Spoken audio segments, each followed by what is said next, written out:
evening, everyone. Please, can you all hear me? Hello. Hello, yes, please. We Hello. can hear you. Hear you. Okay, so I'll briefly introduce myself and then I will continue from there. So my name is Fabian Pejopin Tokaku, as written on the screen. You can see I'm sharing my screen, and I'm here to teach you guys on health in totality, session one. I'm saying session one because we have more to this topic than I would say today. So today, the main goal is to know the definition of health in totality and the different aspects of it, and something small on how we can get health in totality achieved apparently. Yeah, I said apparently because nobody can be absolutely healthy. So we'll then just move forward to the lecture straight because I've given the goal already. So on your screen, you can see the definition of health in totality. So health in totality simply means living wholly. By the way, I'm a medical laboratory scientist, so I know something small about health to be able to talk to you about health. Sorry, I didn't mention that early. So health in totality, as I said, is simply living wholly in harmony with nature, your environment, and your core self. Living what? In harmony with nature, your environment, and your core self. So when you listen to the definition very well, you get to realize that this is not all about physical well-being. So you get that it is listed on the slides that it includes physical well-being, emotional well-being, and spiritual well-being. I mean, and there's intellectual as well. These are things that come together to make us healthy or make us stay healthy as an individual. And that is why it is difficult to say that somebody is absolutely healthy. Now, the items here that it includes the physical, the emotional, and the spiritual well-being may have different meaning as to what we may think they should be. So as we go on, we get to explain them one by one. So the first one I would want to explain is this. What does spiritual well-being mean? What does spiritual well-being mean? Sometimes when you say spirituality, a lot of people think that it is all about those who are Christians who say everything, they'll be praying in tongues and all those other things. They think spirituality is all about that. Or spirituality is all about maybe going to the juju man and blah, blah, blah, and all those other things. No, no, no. Spirituality is not about talking about religion. Everybody is spiritual in a sense that there is an inner self for everyone. There's an inner self for everyone. And that is why sometimes we sit down alone and we listen to ourselves speak to ourselves. If there's nobody in you, there's no way nobody in you could be speaking to you. So spirituality is your inner self. And this your inner self is someone who also needs to be healthy at each and every single point in your life. And when this your inner self is not healthy, what happens is that anything you want to do, you wouldn't be able to do it because you say, my spirit is down. I just don't feel like doing this. I hope you've all been experiencing such things. If you can hear me, you can say hi. I mean, you can respond to what I'm asking. I hope you've all been experiencing that.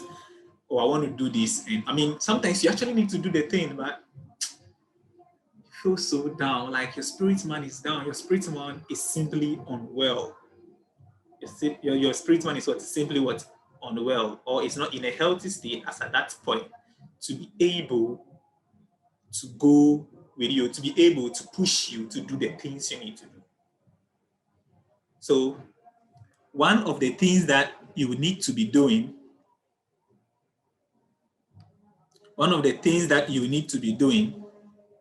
is that you make sure you keep this in check. But how do you keep this in check? It's also written on the slides. It requires a daily inner reflection. You know, sometimes we're too busy that we don't get time to reflect on the things we do in a day. And because you're unable to do that, you're unable to feed the spiritual man, or you're able to identify the things the spiritual man sees as wrong or sees as something we need not to be doing. And because you're able to reflect on the daily activities, we get to deprive the spiritual man of what it needs and what it does not need, because we just garbage in anything at any time and continue to live our lives as if nothing else matters but your spiritual self matters. So if you notice, you see that I've written there that it is what, and it's an essential part of you. So it actually represents your essence. Your essence, it's your inner self, and it represents what, your essence as a person. It's it's what makes you feel like, yes, I've actually achieved something. It's what gives you fulfillment after doing something with your physical body, or with your intellectual mind, or with any other thing. When your spiritual mind is not pleased with a particular thing you do, you get to notice that you will not be what, fulfilled with doing that particular thing. You don't feel fulfilled. You don't feel like you're essentially being used, or your doing of that particular activity wasn't really a relevant thing to your life. Yes, because your spiritual man is in place with it. This isn't about we say that God has come to speak to you. No, no, no. It's about you yourself, your feelings. It's about you yourself, your feelings. But this is still what? Spiritual. This is still what? Spiritual. So the next thing, the next thing is your intellectual self. You know, so many people think that life is all about doing the things they've got to do, and at least being able to provide for ourselves, or even being able to make a lot of things that we need to make to get ourselves to a self-actualization status or something like that. But they've forgotten that they need to develop themselves each and every single time they have the opportunity to. And this is also part of their well-being. Sometimes people are able to reflect on themselves. I mean, they have the spiritual aspect, especially the guys who pray a lot. They have a spiritual aspect, and then they are able to, I mean, go to work and do all those other stuff, and then they do even medical checkups and then the rest. So the thing that they are actually healthy enough. But one thing is that they don't challenge their mind. You know, the human mind is such a way, is created in such a way that anytime it is challenged, it thinks the more and it improves itself. That is, its thinking capabilities increases. From a research or something I read earlier, I got to notice that when you learn a new thing, it is like developing a muscle. When you go to the gym and you gym every day, you add on a muscle, like your muscles get added up. So they become bigger and bigger as time goes on. I'm not saying your brain become bigger and bigger as time goes on, but your neurons are reconditioned into a way that it will be able to get you an information quick, and then to be able to give you more efficient and reliable answers most of the time. So what we need to do to be able to achieve intellectual well-being is that we need to keep on challenging our mind, just as we train the muscles in the gym. So every day you need to challenge your mind. I mean, sometimes write down a question. I have a friend, and this is what he does. Every day he writes down 3 life questions that he knows that he's not going to read a book for the answer. And when he writes down these questions, before he sleeps, he meditates on the question. He just keep repeating the question in his head with his eyes closed on the bed for about 5 minutes. And just after that, he sleeps. And this is what he told me. He said, anytime he wakes up, there's a feeling within him that he has an answer. And anytime he tries to write out the answers, he's able to produce sensible things that he didn't know he knew before he did this. So the mind being challenged each and every single time is able to produce results at every time that it needs to produce results. And this is not something so weird that we can all not practice. We can all try to practice this to challenge our mind. And so this involves in putting yourself into challenging games, learning new things, putting in new informations, and all those other stuff. I always tell myself when it comes to the intellectual aspect that if a lot of the things I am learning even in school were brought up by people who had no books to read, but just by experiencing nature, then let me also experience nature and be able to bring out answers for things that I may have to read books for. And sometimes it really works. It really works. So it's a good way of learning or improving our intellectual well-being. These things keep your mind active, and when your mind is active, most of the time, anywhere you are, when being called upon at any time, you'll be able to deliver, and people will be saying you are smart, sharp, and all those things. You know, a lot of us want to hear that, but we don't know that this all comes from our mind being as healthy as possible through a lot of exercises. Yeah. So I'd want to move on to the next one. And the next one is our physical well-being. This is where a lot of us have their attention and then the focus. The whole thing is that it is not an option. You know, you can't even think about your you can't even think about your intellectual well-being or your spiritual well-being. Neither would you even think about your emotional well-being if you are physically very unwell. All you'd want to do is to get back standing upright. So physical well-being is not an option. But this is the point where it includes a lot of things that sometimes we ignore or we just care less about because we think, after all, I'm healthy.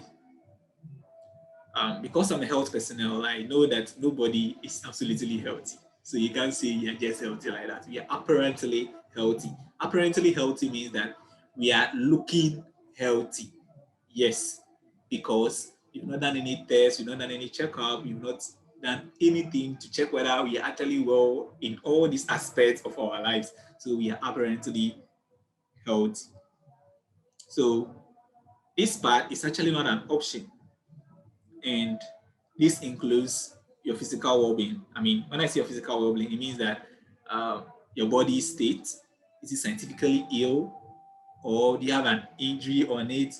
Do you think like your belly is too big and you want to work out or something like that? All those things are part of your physical well-being, and they are things that are not an option, but what one of the components that we need to actually put in place to achieve health in totality.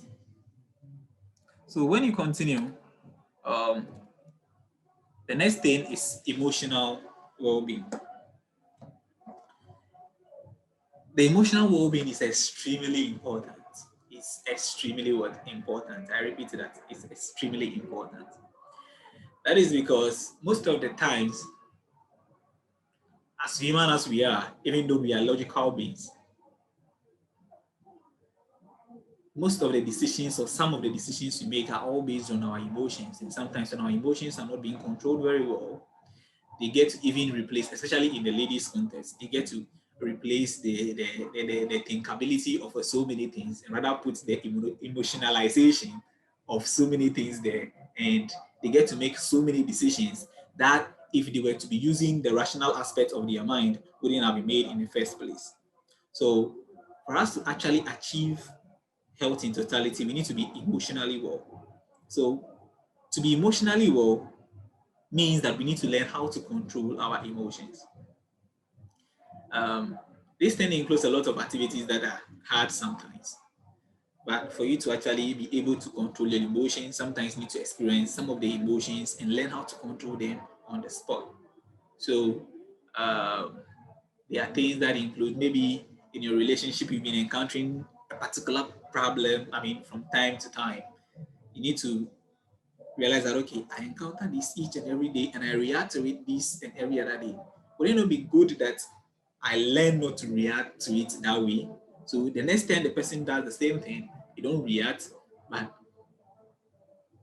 you try to control yourself. That I call it being responding. Instead of reacting, you are responding. That is, you control yourself and you do the positive aspect of what you used to do initially. So this helps you be able to control your emotional well-being so they don't feel sad all the time. There are so many people out there who are well, who are physically well, who sometimes make me say are spiritually well, but emotionally are just sad within themselves. And they are sad because their emotions are not being satisfied the way they need to be satisfied. And this thing, one way or the other, affects the way they do their things and even their productivity at work or any other things, how they relate with people, every other thing. So it is an extremely important thing. It is the same way when somebody is angry, you can't just go and be joking around the person and be saying stuff that are seemingly sarcastic but intended to make the person happy. The person might just blast you off or say something that are very hurtful to you and also get you to an emotionally unwell state where you also be sad with the person at the same time. So emotional well-being is also part of being healthy. And I already talked about the physical part. So now we'll move on to how to achieve all this. You know, for you to be able to achieve all this, there are a few things you need to know. And these few things include, first thing is that no one can be absolutely healthy. No one. No one can be absolutely healthy. But also, the second thing is that becoming unhealthy is a process, which means that the time it will take for you to become unwell emotionally, or the time it will take for you to become unwell spiritually, the time it will take for you to become unwell physically, all happen through a series of steps or stages. And because of that, if certain things are put in place, it is possible for us to intervene the process of becoming unwell. That is, uh, be able to manage our health in its totality. So here are some few guidelines you can see on the screen. First thing is you need to pay attention to yourself. There is no way you'll be able to get your inner man happy or like always happy. Always empowered, almost active, always pushing you to do the things when you don't pay attention to yourself. Because it's when you pay attention to yourself that you'll be able to reflect on the things you did, the ones that made you feel bad, the one that didn't make you feel bad, and why this one made you feel bad, and then you start excluding things that needed to be excluded, and then including things that needed to be included. And then when it comes to the physical one, the physical well-being,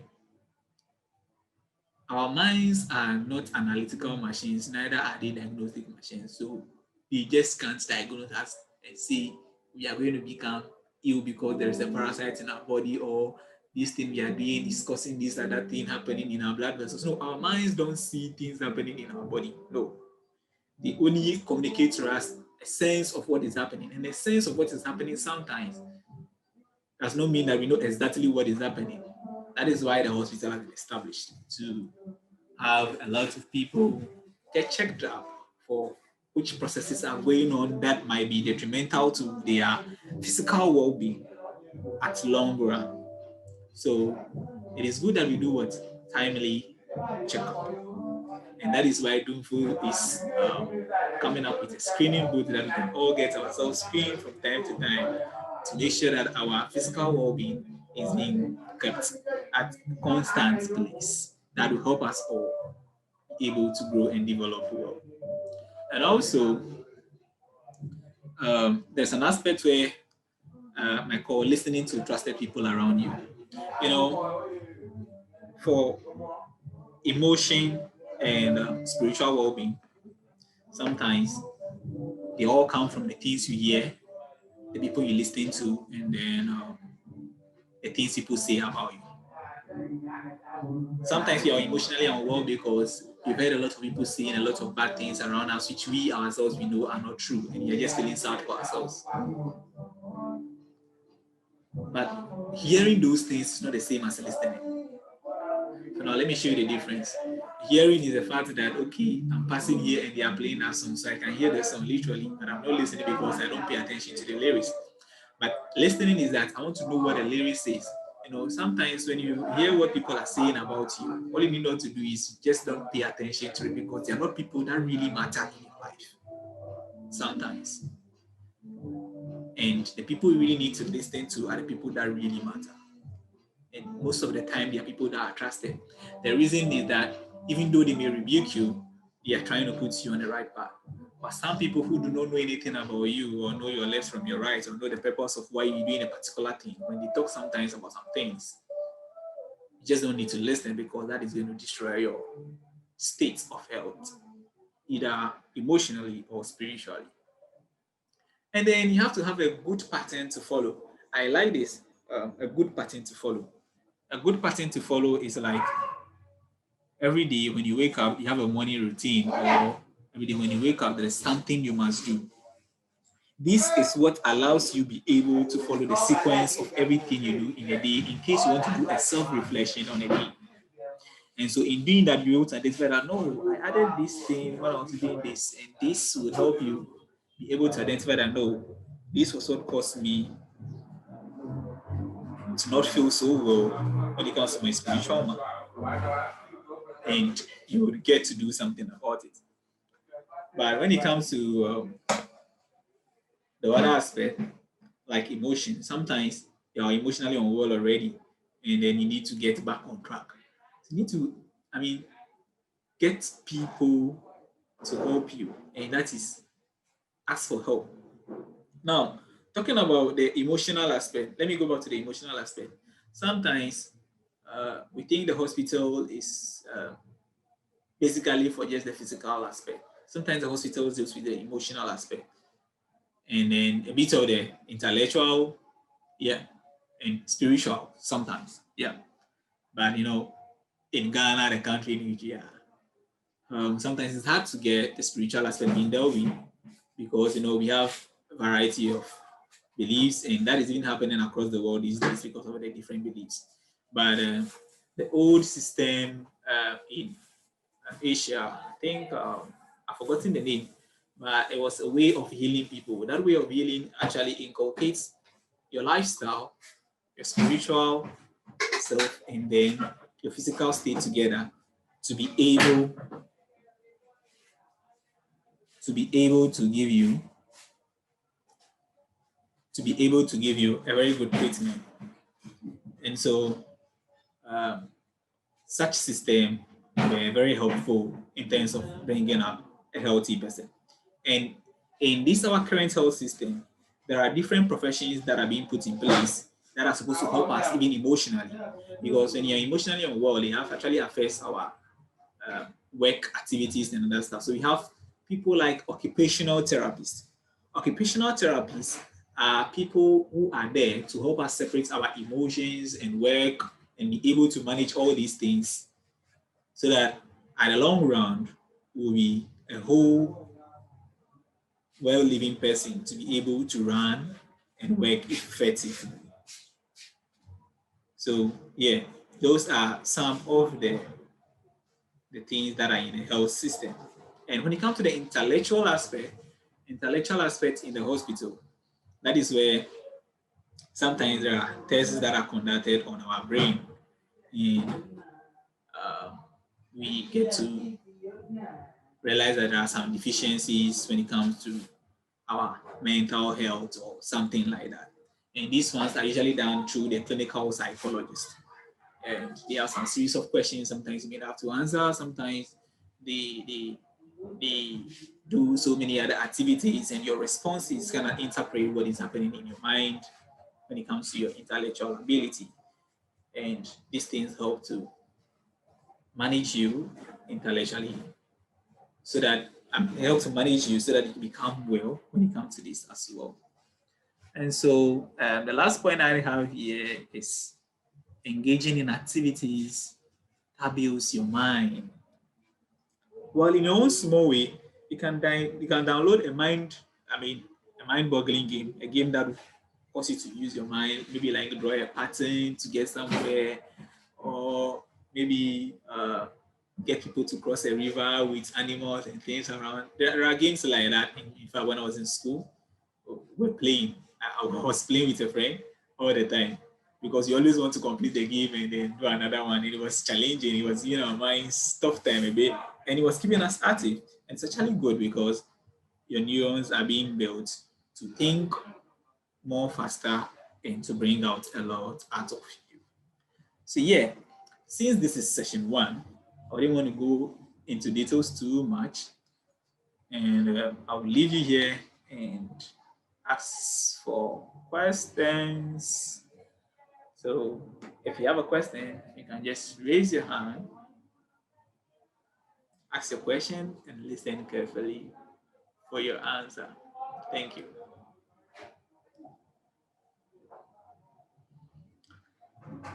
Okay, Mr. Frank wants to ask a question. Please, can you unmute yourself and ask the question? Okay. I was clapping. I was clapping Oh, for you. sorry. Yes. Yes. I want to once again thank you for your presentation. It's very, very, very educative and insightful and well done. I want to know how the mental health affects our our healthy living. How Okay. does it positively or negatively? Thank you. Okay. Okay. So the the brain, I'm talking about the brain and the mind. I'm going to interpret the two of them. The the brain is what controls everything that happens in the physical state. And what happens is that whatever the mind thinks is actually what is connected to the brain. So when your mind is unwell, its thinking actually affects everything that happens to the physical body. So if your mind is unwell, that is, your mind is actually your soul. So when you listen to the definition I gave, or if you read the definition that was on the screen, the definition that was on the screen for health in totality, um, is about living holy, living holy. You living holy includes living with your body, soul, and spirit. Even your body, soul, and spirit. So that is about your mind. Your mind talks about your soul in a way. So, that is it. The mind talks about your soul. So when your mind is unwell, when you're intellectually unwell, that is your thinking abilities are kindly unwell. Everything that goes on within your system may all be having problems because your mind controls a lot of things. Because your mind controls a lot of things. Everything that literally happens to your body or happens to you, or everything that you do goes through your mind. It goes through your mind to the brain, to the body, and to the action. Everything. So if it is unwell, then literally you have problem with everything. Even things that get to your spiritual man goes through the mind. Everything. Because it is how the mind interprets it that it will be reflected to the spiritual person. That is your inner person. That's when you need to see it as bad or good or something it should be pleased with or not pleased with. And so everything, the mind, the mind is actually like the focal point, it's like the center of all these things we're talking about. And so it is very necessary, it is healthy, because if it is not healthy, its interpretations are going to be done wrongly. And when the interpretations are done wrongly, everything will be seen wrong to you and you'll be basically unwell. That is why mad people don't see nakedness as something bad. They are naked because they are actually interpreting it as what? The good thing. You don't see the baller as a bad thing. It's something they see as a nice thing they can use to decorate themselves just because the interpretation is wrong. And they are pleased with it when you go to their inner selves, when they talk to themselves. I mean, if only you can listen, they would be pleased with it, because if they are not pleased with it, they would have stopped doing that. So the whole thing is like the mind is the focal point. So if like the mind is the center of everything, and everything that gets to the mind is accepted, whether wrong or good. I mean, whether wrong or bad. No, whether wrong or good, or bad or right. I mean, it's actually disturbing and a very serious thing that we need to work on. So I'm sure I've answered your question. So if any other question, please, you may ask. Just raise your hand in the participant area, and we'll call you to unmute yourself. But Mr. Frank, I hope I've answered your question. Oh yes, yes, you have. While we wait for others to ask, maybe I would ask this second question. No That is problem. with regards to the total well-being, Yeah. or totality. I can see that physical, emotional, spiritual, and intellectual well-being.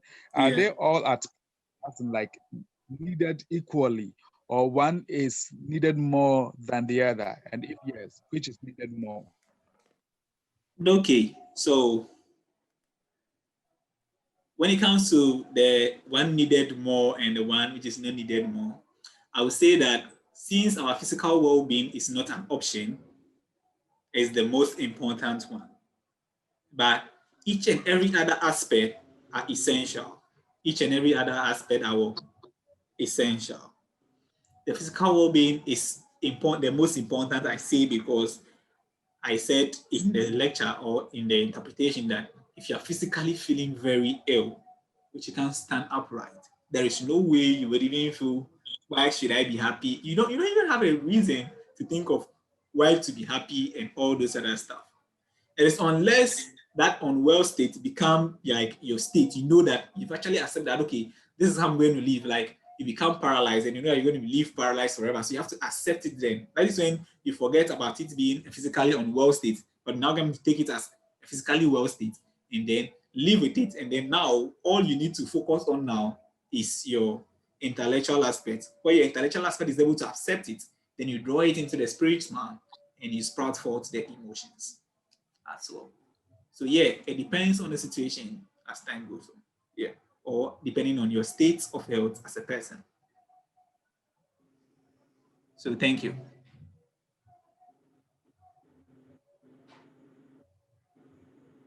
Please, I think there's a question for you in the chat box. Okay, okay.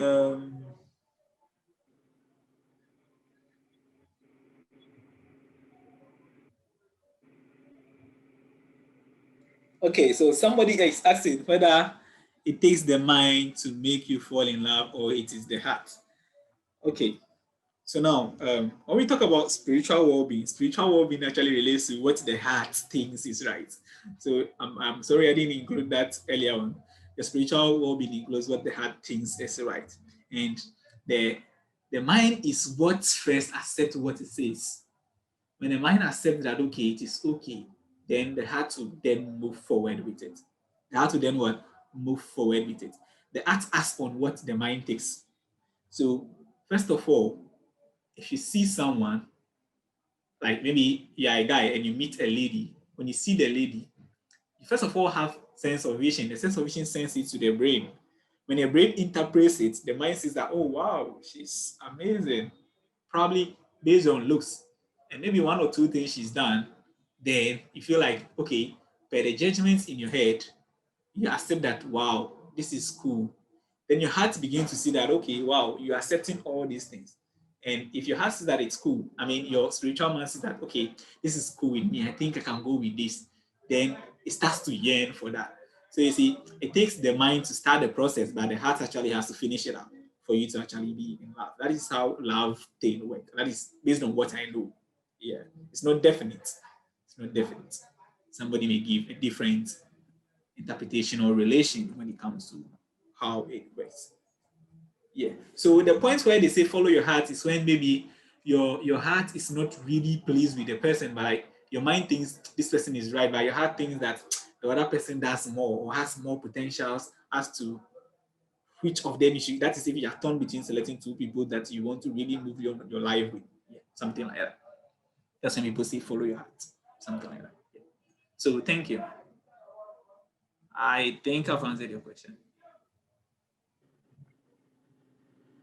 So, as we can see here, I'm looking at the list, and as we can see, with the physical well-being, it's something that we can all see from the outside when it's being damaged, or if something is going right with it, or something is going wrong with it.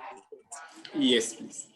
And I'm just adding a little bit to Fabian's teachings.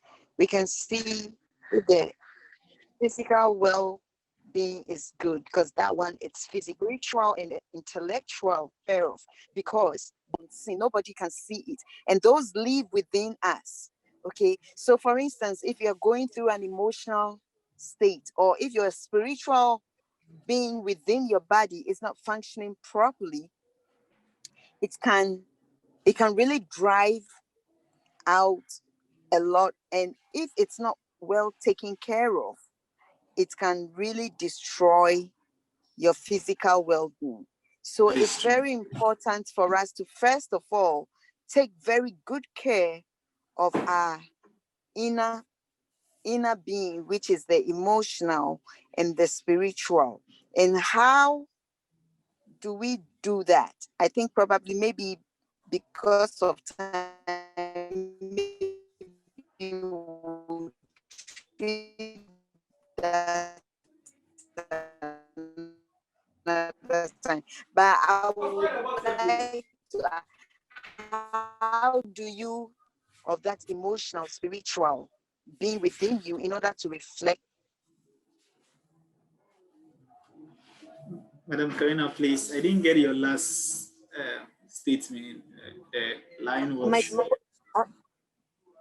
I was saying that we need to take good care of the spiritual and the emotional well-being in order for it to reflect on our physical well-being. So I was asking, how do we, everything that's a base of now and the spiritual, so how do we take good care? How do we do it that it will constantly have an appearance of a very good physical well-being? I hope you. Yeah, I get you. You were asking how we would have to Oh, it's still improve breaking. well-being. If it's still breaking, I would text it. Okay. I know what you're trying to say. You were asking how to be able to take care of our emotional and spiritual well-being so that it will reflect well on the physical well-being. Yes. Yeah. So, yeah, didn't include a lot of details because I was thinking since this is session one, it's just good to just give a brief explanation and then we'll do the rest later. So, in giving the ways of managing some few guidelines, I mentioned some few tips that were just to help us be able to identify what is wrong with us, even in the first place.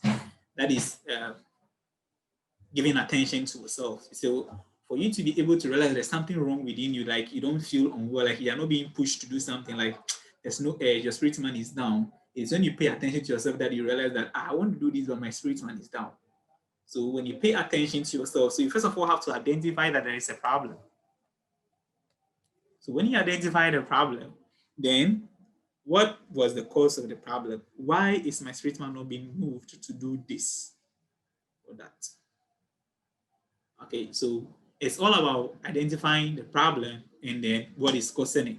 When you identify these two, then you now do what we call counter motion, like you do something counter, which is going to counter what is causing you not to do it. so that your spirit man will now be moved to the other side. It's like a weighing balance. It is down on this side because there's this side is more heavier. It's like something like this. But if you push on another thing which brings it up, then it will be balanced. So if you identify what is wrong and where it is wrong, then you push it up by doing another step. When it comes to emotions, emotions sometimes is based on your environment and things happening around you. And sometimes you can't control things that happen by natural forces. Natural forces like falling in love or making friends with somebody or what somebody is going to say based on their state of health, whether emotional or something as well. So it is all about learning how to control and how to interpret the things. So for you to be emotionally well, sometimes you need to know how to interpret everything that people say at some time. Not everything. You can't possibly interpret everything. But you need to just have a positive way of interpreting everything so that it doesn't send your emotion down the drain, but actually keeps it on a level where you can remain cool with it and still move on with your life. Yeah, so I think that is a little I have for now, but we'll go into details as at when the time is appropriate. Thank you.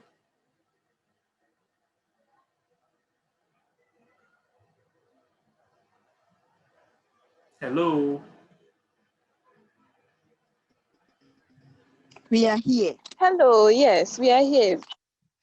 Okay, so any other question? Please, I hope the question is a bit answered. I know it's not fully answered. Yeah, I think it is not fully answered because I believe that we haven't gotten deep into things, and probably Yes. maybe when we get into deep into things, it will make more sense. It will make clear. I'm trying to put the harness before the horse. So I think I will be patient to Sure. wait till the next time. Sure. Sure. yeah, I think there's a question in the chat section, so you can check that one. Okay.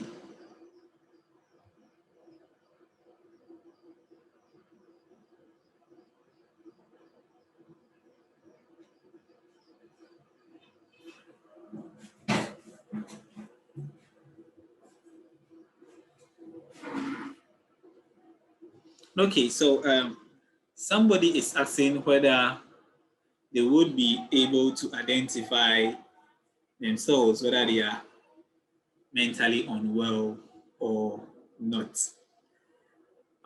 Sometimes yes, sometimes no, depending on which state you are at the particular time you want to know. So sometimes yes, because your mental health would actually affect your emotional state, and then you see that you might be depressed, you might be going through a lot of things. We feel like there's a lot of loss on you, and yeah. So I'm giving you the same things as you are going through as well. So you feel like there's a lot of loss on you, even though you don't have like things to do. Like you feel like there's a lot of loss on you, a lot of things you're thinking about, and you don't even know why you're thinking about them. Like you basically have no reasons, but they are like things that are within you, pushing you down, crashing you down, and they are talking to you. Like you can hear voices. It's not like you're hearing voices, but like you have this to do, you have this one saying you have to do this, you have to do. Those are signs of you being mentally unwell. So you're actually having a lot of things that can push you down the drain. That is getting even your emotions down. So you even be depressed. So people who are depressed, first of all, have problem with their mental well-being, and then that's if it escalates, that's when even you come to suicide and then the other stuff. That is why we have Mental Health Day, which was one of the days in October. I think 10th October was Mental Health Day, and then you will see a lot of flyers around talking about mental health. But a lot of people, when interpreting it, they just focus on the depression and then the depression and then the suicidal aspect. But it can actually affect the way you learn and then even the way you react to people. It can actually affect the way you learn and the way you react to people. You get to see that these days you react to people badly because you think everything they say is bad. Yes, it means that your intellectual capabilities are well, they are not stimulated well, they are not picking up the things the right way, and so they are affecting your responses to people. And then you just generally be feeling annoyed at everyone, even though nobody's annoying you. Even though nobody's annoying you, you are just annoyed at anyone because of their own life or because of their own achievements and every other things. It grows out emotional things, and then things like, so why does he have all this and that and that? Sometimes you don't even seek to go, you just keep to asking yourself a lot of questions about people's doing, which is not actually your business. So those are some of the same things as well. So yeah, thank you. If you have any other question, you can please ask.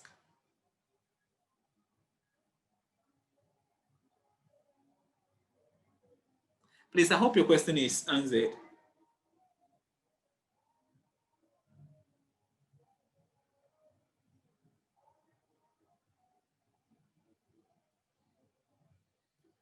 Okay, she said the question is answered.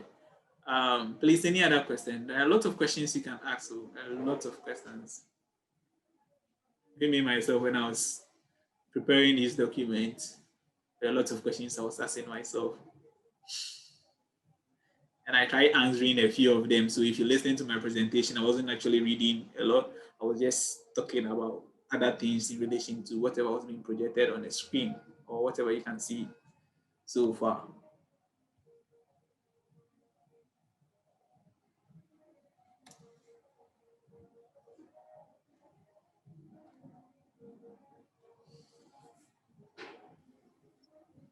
Oh, Um, I have seen people who actually act well, very well mannered, speak very well, but I mean they do everything. You see that this person is acting normal, well, but yes. at the same time they act up in a weird way. Weird way. That is Okay, true. but they look very up. Now when they speak, actually, when they speak, yeah, they speak very like Very on well. point. Points and But everything. then there some actions are off. Yeah, So that's with this kind of person, are they what?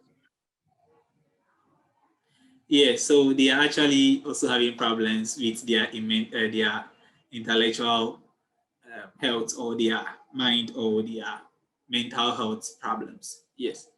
So uh, these people actually need a lot of help from the hospital. Sometimes not just the psychological one, but like they need treatment. Yes. So there are a lot of things that happen like that. And sometimes not only that, they even need a spiritual hope. Sometimes they need a spiritual hope because sometimes it is like their inner man is what is having a lot of the problems and so need to be dealt with from their inner personality. I actually have a friend, I mean, somebody I'm supposed to complete this university with that was having such a problem.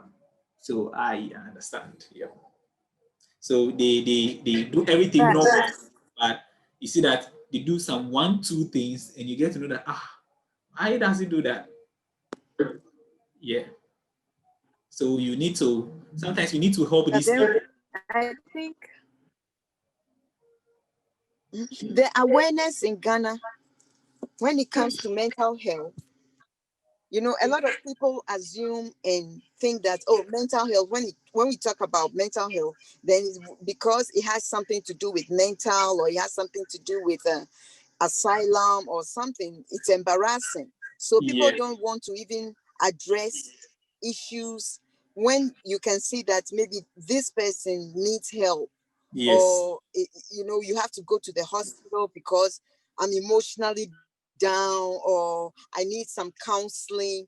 These kind of things are not, excuse me, these things we must be able to try and see how best we can bring the awareness to people because For instance, this person, sometimes people are in a certain situation, even the family members, when somebody advises them that actions into the normal way of living, because the person is probably intellectual, or they speak intellectually, or they do things intellectually, they refuse to admit that the person is going through any mental challenges.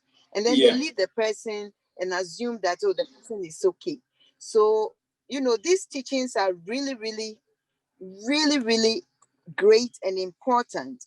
If we have such in our families, we shouldn't feel very, we shouldn't feel ashamed about our mental health.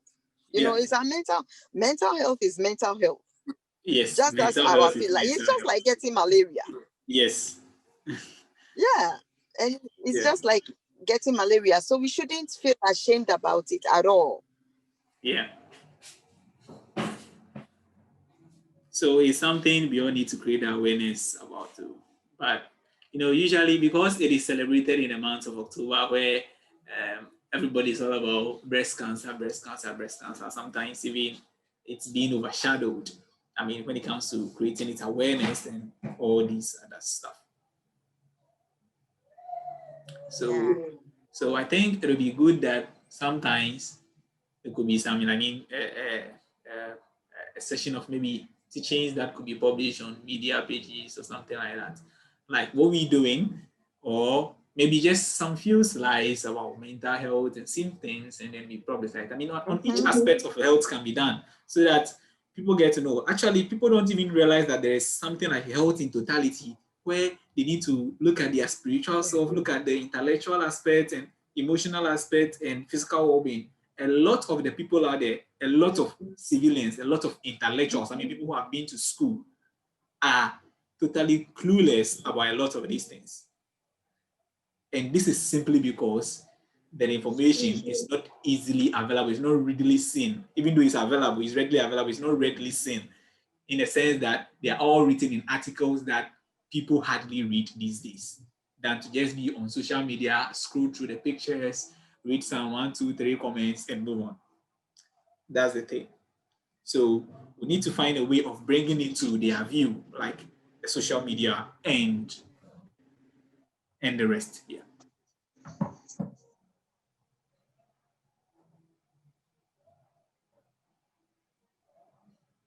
So those are the things we need to do as well. Please, any other addition, question, or something? You're right. Very, very right.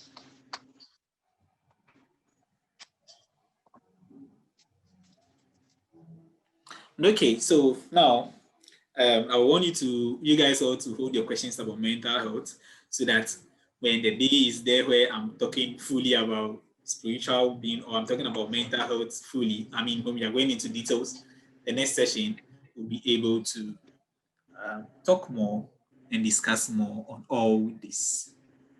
So thank you guys all for your time for the lecture. I mean, to listen to the lecture and your questions to help us all understand few of the tips we've learned today the more. Thank you and enjoy the rest of the week. Bye. I am signing off. All right. Thank you very much, Fabian, for this wonderful uh, institution. Very, very, very interesting. It's getting more interesting. It's like we want more. We want to hear more. Oh, we are not going yet, though. Hello. Has it left? Yeah. So thank you so very much, Fabian. We'll be having our next session, that is next week, but we are having 3 topics that we are going to be treating, and it's going to be interesting, very much interactive, etc., etc. Okay, I would have our CEO also give us her address and then her inputs and then any information for her. So, Madam CEO, yeah, if you're available, you can kindly um, come on board now. Yeah, all ears for you.